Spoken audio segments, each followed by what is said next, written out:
God provides.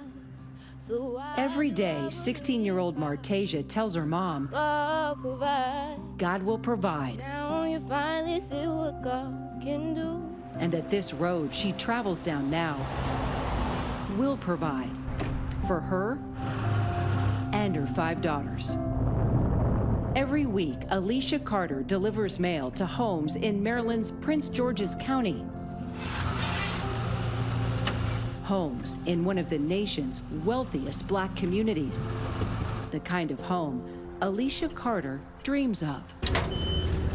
Because right now, this mail carrier doesn't even have one. I was so shocked to find out you were a mail carrier. Yeah. And you were homeless. What do you want people to know about that? To have a job, a good job at that, and then still be homeless was like, what am I doing wrong? Just keep working, not giving up. From Alisha's mouth to God's ears. Alisha, why didn't you want to tell anybody at the post office that you were homeless? I'm more independent. I really don't like more like handouts or someone feeling pity for me. A commitment to her family that will take this unwavering mom and mail carrier down a surprising route to recovery. Fortune comes in many things, and mostly they're people. How are you? With random acts of kindness that will help get her there. There are more than 13 million single parents in the U.S. 80% are single moms. A lot of economists are calling this recession a she-cession because it's hit women across the spectrum much more so than men. This pandemic has ravaged already poverty-stricken cities like Baltimore, hitting people of color, particularly Black single moms like Alisha, the hardest. Women of color are much more likely to be holding an in-person job, especially in the service sector that's been hit more severely by COVID-19. I really bristle at the idea that people say women are opting out of the labor market. They're not opting out, they're being pushed out. Alisha lost her job when the pandemic hit. Then the family lost their rental house. So this hotel became their home. Then when the money ran out. You all lived in the car together? We would all sit in one seat. She would sit in the middle, Paige would sit by the door, I sit by the door, and the twins would lay on our lap. How did you survive that? It really didn't, not say bother them, it hurt me more. So as long as we all was together, they was happy. For single mother Angel Marino, a certified medical assistant in Detroit, she had no choice but to keep reporting to her job at a hospital. I can't afford not to work. We've been following her story since the pandemic began. In December, she talked with my colleague, Rebecca Jarvis. How have you been managing all of this? Oh my goodness. It's just been very difficult since the pandemic began in March. And thank God I have a team, people I work with, my manager, my supervisor. They are very resourceful. Even before the pandemic, finances were tight for Angel and her 3 children, ages 10, 7, and 6. She never wants them to be homeless like she was as a child after her mother died. And I want my kids to have stability. Childcare has been one of her biggest problems to solve. In the spring, her children were in a free daycare for essential workers, a lifeline funded for a time by philanthropies. Childcare is not a family issue, it's a business issue. Childcare is a piece of critical infrastructure. It's like roads and bridges that help working parents get to work. And it's especially important that we get single moms back into the workforce because you can't work an in-person job if you don't have childcare. Her children finally entered an in-person learning pod at their school, but it had to close in December. COVID cases spiked again. The choice of work and kids, it shouldn't be a choice. Like, I shouldn't have to, I want to be the best mom I can be. But Angel has a hard-won resilience. We can do it, though. I was born for this. Like, I was born to, like, cross mountains. So I'm on my way in. It's Thursday. 2 months later, Angel proved that was true. If there's a mountain, I'm gonna get over it. You gotta speak positivity. Angel not only held on to her job, she even got a raise. But the trickiest part, her kids.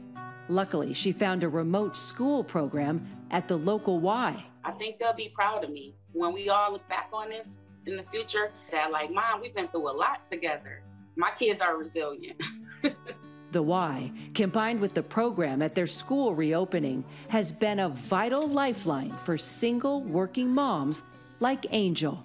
I'm optimistic, and I would tell all the single moms out there, don't be afraid. Don't live in fear. You can take one day at a time.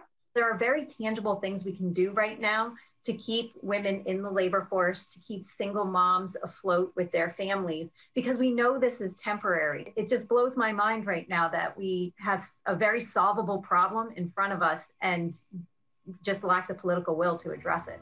For Alisha Carter and her daughters left living in that car, the road to success was humbling. We would wear each other's shoes, we would wear each other's clothes, we would wear the same clothes. Like, we would have to, like, I don't know, it was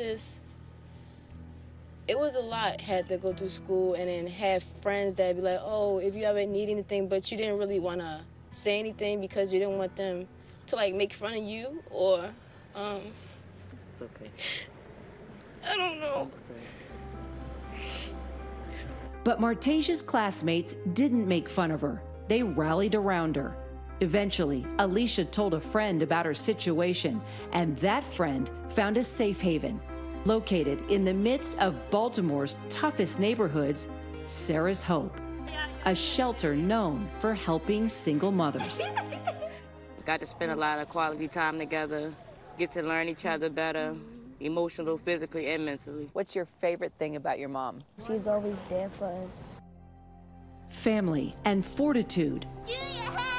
Things money just can't buy. A resilience that resonated with Linda Wilson. You're the one that rides up and down here all the time? Oh my gosh.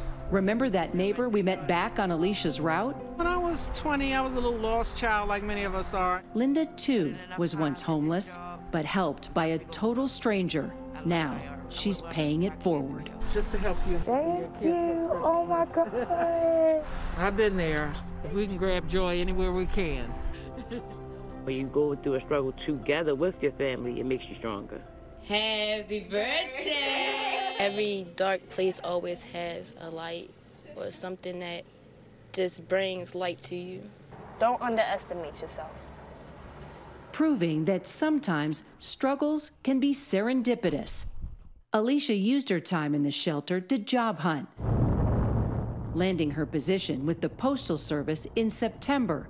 By the end of the year, she was ready to say goodbye to 2020 and able to deliver her family a post-Christmas present. Welcome to the Carter family's new home, made possible with assistance from the shelter. So what is next for this beautiful family? Happy times. Home-cooked meals, more tacos. More tacos. Yeah, I want to come over. The whole family now savoring the sweet sounds of that spiritual promise.